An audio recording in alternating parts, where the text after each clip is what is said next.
Hey, this is Gary Mintchell. It's another 90-degree day in Sidney, Ohio. And for all you people in Sidney, guess which shelter I'm at now at Tawawa Park? Yes, I had somebody say, hey, I finally figured out which shelter you were at last week of my last one of these things. Uh, it's all about automation, and today I want to talk more about leadership than automation, since I don't have a lot of automation-specific news to give you.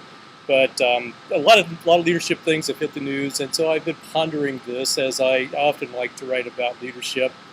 And some of the people I'm really impressed with in their leadership are the people at National Instruments. And I've talked about this before, but Jim Truchard, Dr. T, and Jeff Godosky, two of the co-founders who lead the organization now, lead by example through inquisitiveness and study and research and curiosity, and passing those values on through just their presence and the way they wander around through the buildings and so on.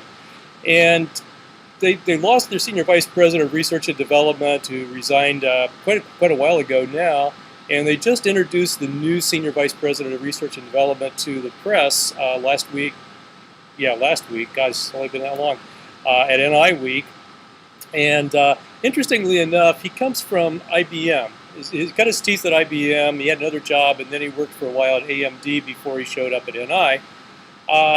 And I find this kind of interesting. NI doesn't go outside a lot to bring in people, although they do. They bring in a lot of stuff. Their R&D has been bringing world-class talent into Austin and being part of the culture. Now, they have worldwide operations, and it's not to say they haven't done that, but this person's resume is the ability to manage globally spread out research and development teams. So they put up a PowerPoint up, of course, and it had little dots all over the world. And these are already engineering centers that they have.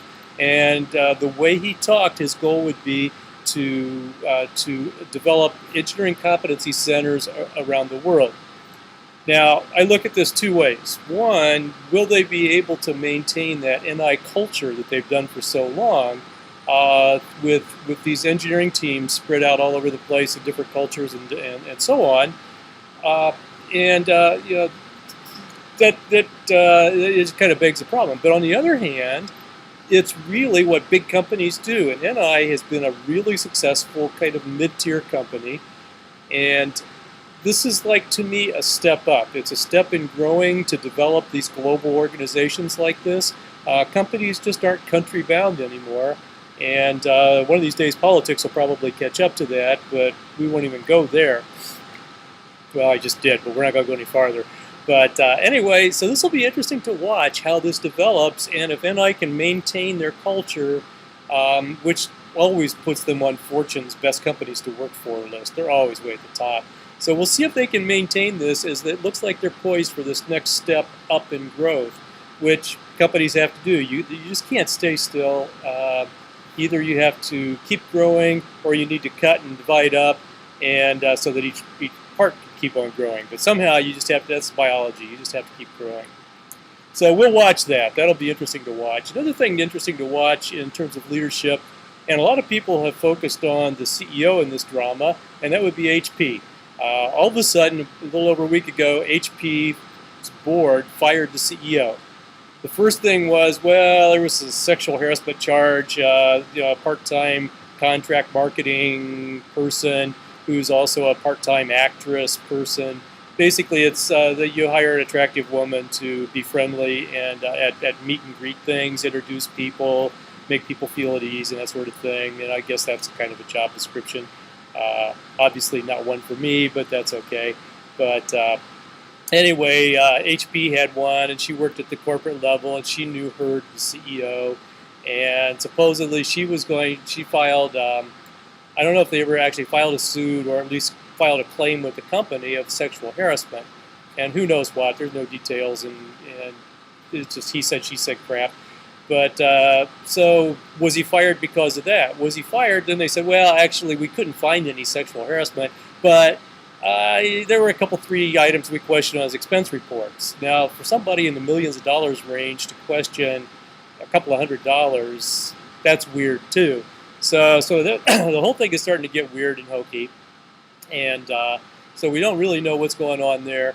And And so we keep going on like that, and then there's more stuff that comes out, and somebody actually said it's all PR's fault, that a PR consultant came up and said, it doesn't matter if it's true or false, because it's going to hit the media. If it hits the media, the news is going to be bad. If the news is bad, we can't contain it, because PR people contain bad news. They're nervous, especially corporate PR people, very nervous people. I know other people like that too in other public professions, and they like everything contained and controlled and all good news. Nothing ever bad comes out of the company.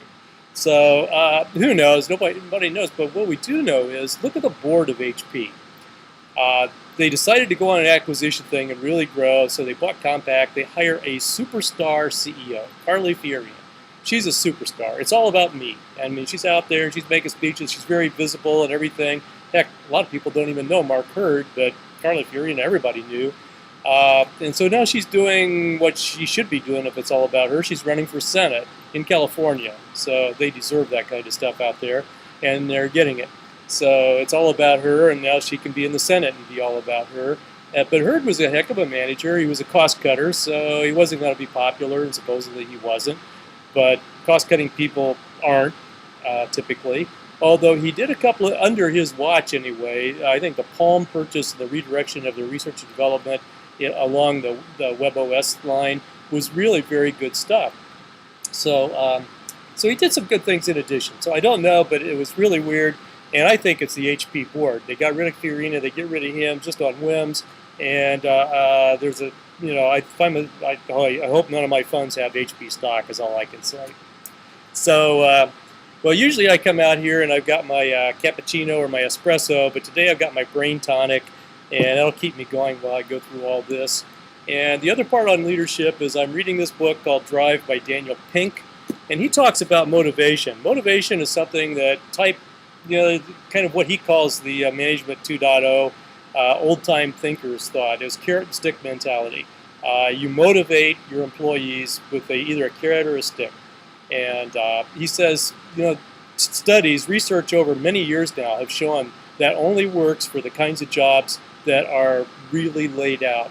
You go get a job and everything is laid out. First you do this, then you do this, then you do this, then you do this.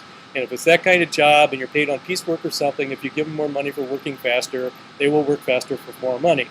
If it's any kind of thinking kind of position, which is what most all of us are doing these days, that doesn't work. What really works is you want to give the people enough money so that money is not an issue.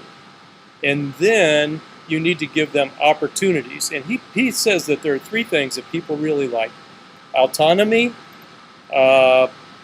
mastery, and purpose. Give them a chance to work on their own, in their own space, and let them master something. Let them work on things they're a master of and become even more of a master. And give them a purpose. I mean, why are you guys doing all this? Why are we developing this website? Why do we have this magazine? Why are we doing all this stuff? Give them a purpose.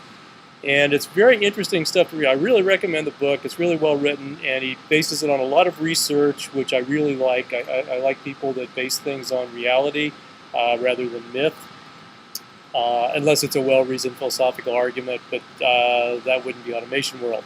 So anyway, I recommend Pink. I'd really look at that, and I'd look at it for both yourself, how you're motivated, and how you might want to be motivating the people working on your team. Are you providing them opportunities for autonomy and mastery and purpose? And I think those are three key things. Watch for the September issue. I'm working on the lead article right now of Automation World, and what I'm working on are ideas about how to make manufacturing a competitive advantage for an enterprise, or part of the strategic mix of an enterprise. Too often, bean counters call manufacturing a hole you pour money into and just a black box. And that's not true. We should be, in manufacturing, we should be a competitive advantage for our companies. So I'm working on that article. If you have any ideas, feed them back to me if you've done anything on that regard. So this is Gary Mintchell, Friday, August the 13th, from Sidney, Ohio, and have a good weekend.